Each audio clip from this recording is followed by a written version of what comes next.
Welcome to my YouTube channel. सरदार अपना सारा सामान लेकर न्यूज़ चैनल के ऑफिस चला गया और बोला, वो औरत कहाँ है जो कहती है कहीं जाइएगा नहीं, हमारे साथ रहिएगा, मैं उसके साथ रहने आया हूँ। एक मुर्गी ने बाज से शादी कर ली। मुर्गा, हम मुर्गे मर गए थे क्या? मुर्गी, नहीं, मैं तो तुमसे शादी करना चाहती थी, मगर माँ बाप की ख्वाहिश थी कि लड़का एयरफोर्स में हो। छोटे बच्चे की चड्डी और व्हाट्सएप दोनों बराबर हैं, क्योंकि थोड़ी थोड़ी देर बाद चेक करना पड़ता है कि कुछ आया तो नहीं। गुलखान, मैंने इतने ज़्यादा पैसे दिए हैं और इतना छोटा कमरा मुझे बेवकूफ़ समझा है क्या? वेटर, अबे अखरोट के मुंह वाले, अंदर तो चल, ये लिफ्ट है।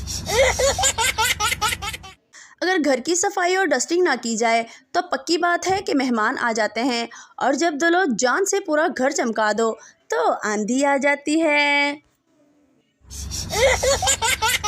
हंस के काट लेती हूँ मैं सारी सब्जियाँ, जब बारी प्याज की आए तो आंखें भीग जाती हैं। टीचर, आज ऐसा सवाल पूछूंगी जिसका जवाब तुम नहीं दे सकोगे। पप्पू, मिस जी आप पूछे तो सही। टीचर, अच्छा ये बताओ कि फुटबॉल मेल है या फीमेल? पप्पू, फीमेल। टीचर, वो कैसे? पप्पू, अरे जिसके पीछे 22 लड़के लगे हों वो फीमेल ही होगी ना। पप्पू, अम्मी क्या लव मैरिज करने वाले से घर वाले नाराज होते हैं? माँ, यकीनन तो किसी चुड़ैल के चक्कर में होगा और ये सब तुझे उस डाइन ने कहा होगा। ऐसी लड़कियां तो बस लड़कों को फंसाने में लगी रहती हैं। जहाँ अच्छा लड़का देखा शुरू हो गई।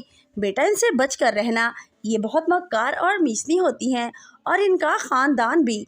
पप्पू, अम्मी बस बस, ऐसा कुछ नहीं है, वो तो अब्बू बता रहे थे कि आप दोनों की लव मैरिज हुई है। सरदार जी शैम्पू बालों पे लगाने के बाद अपने कंधे पर भी लगा रहा था। बीवी, ये कंधों पर क्यों लगा रहे हो? सरदार, ये हेड एंड शोल्डर है। जाहिल औरत। जब बच्चा पैदा होता है सारा ख़ानदान कहता है ये मुझ पर गया है, मुझ पर गया है, और जब वो बड़ा हो जाता है तो कहते हैं पता नहीं बगैरत किस पर गया है। एक बच्चा शादी में रुखसती के वक़्त अपनी माँ से, अम्मी दुल्हन तो बहुत रो रही है। माँ, बेटा दुल्हन गेट तक रोएगी, इसके बाद दुल्हा कब्र तक रोएगा। लड़कियां लाल लिपस्टिक के 20 शेड्स को अलग अलग पहचान सकती हैं, और लड़के शैम्पू के बजाय कंडीशनर से नहा कर कहते हैं कौन लाया है शैम्पू, इसमें झाग ही नहीं है। एक आदमी ने दोज़ख में शैतान से कहा, क्या मैं आपके मोबाइल से अपनी बीवी को कॉल कर सकता हूँ? कॉल करने के बाद आदमी बोला, कॉल के कितने पैसे दूँ? शैतान बोला, no charges, because hell to hell is free. जिन बोतल से बाहर निकलकर, कोई हुक्म मेरे आका। आका, तुम कुछ ऐसा करो कि हर औरत अपने शौहर का कहा माने और दिल से इसकी इज्जत करे। जिन वापस बोतल में जाकर बैठ गया और बोला, चाचा ढक्कन ज़रा टाइट लगाना।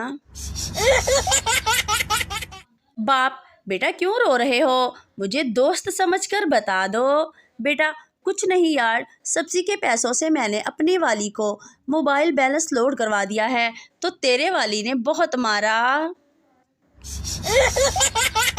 दादा, एक ज़माना था जब मेरी जेब में सिर्फ 10 रुपये होते थे और मैं स्टोर से घी, दालें, दूध और सब कुछ ले आता था। पप्पू, अब ये हरकतें नहीं चलती दादाजी, अब वहाँ कैमरे लग गए हैं। आदमी ने इश्तिहार देखा, पुराना मोबाइल दो और नया मोबाइल लो। आदमी इस एड्रेस पर पहुंचा, लेकिन वहां कोई दुकान नहीं थी। आदमी ने वहां 2 लड़कों से इश्तिहार के बारे में पूछा। इन्होंने बंदूक निकाली और कहा, वो इश्तिहार हमने ही लगाया था, चल अब पुराना मोबाइल दे और जाकर नया मोबाइल ले। डॉक्टर, सरदार जी से, आपकी किडनी फेल हो गई है। सरदार पहले तो बहुत रोया, फिर आंसू साफ करके बोला, कितने नंबर से? ट्रैफिक पुलिस वाला, मैं कितनी देर से सीटी बजा रहा हूँ, आप रुकती क्यों नहीं? बूढ़ी अम्मा, बेटा अब मेरी सीटी सुनकर रुकने की उम्र है क्या? पप्पू, चाची ये खुशियाँ क्या होती हैं? चाचा, पता नहीं बेटा, मेरी तो जवानी में ही शादी हो गई थी।